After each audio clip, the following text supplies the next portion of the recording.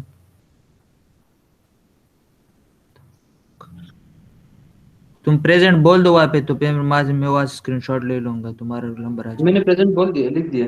सही जाएगा। है। सही है सही। चलो सही है। ओके, ये आप अटेंडेंस कर रहे हो? हाँ लेता हूँ बस। सही बेगम एक मिनट रुको। वो मोहम्मद अब्बास भी करना, सही है, वो भी प्रेजेंट है। मोहम्मद अब्बास का क्या है रोल नंबर? एक मिनट मैं बताता हूँ।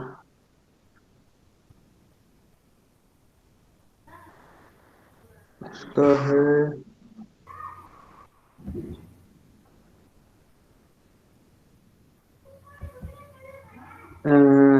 P191674। टेक्स्ट में लिख दो भाई। अच्छा, लिख, उसमें मैं लिख देता हूँ।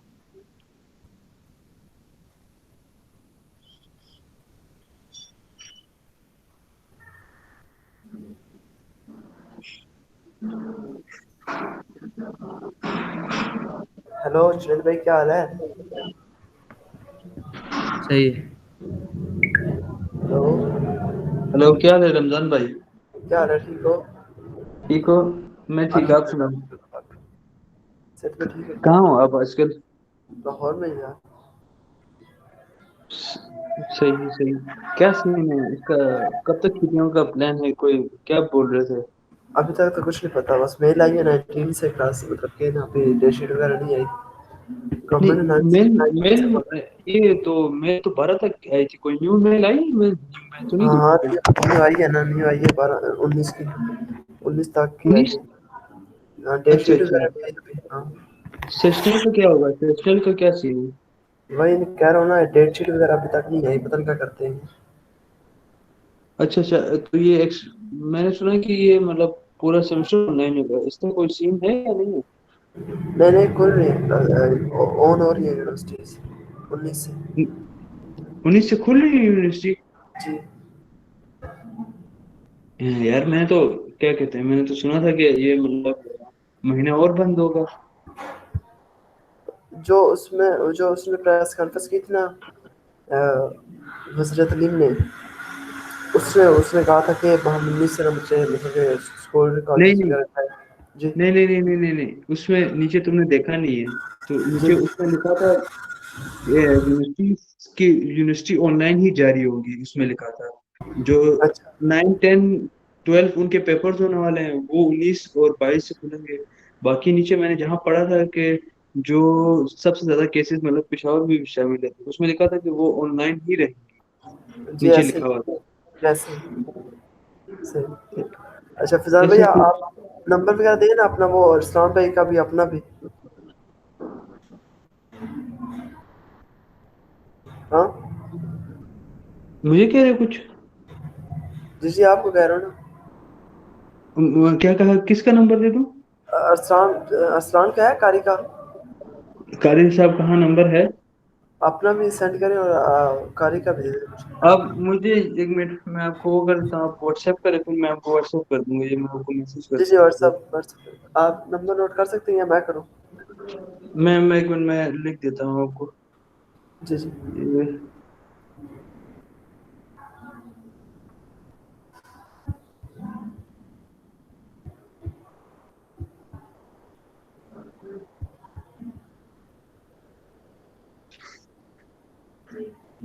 बस मुझे बस उस मैसेज कर देना, मैं तुम्हें कर दूंगा, सही है? ओके, जी जी, ठीक है ठीक है, अल्लाह चलो हाफिज़, ठीक खुदा है। हाफिज। वो कहाँ पे लिखा?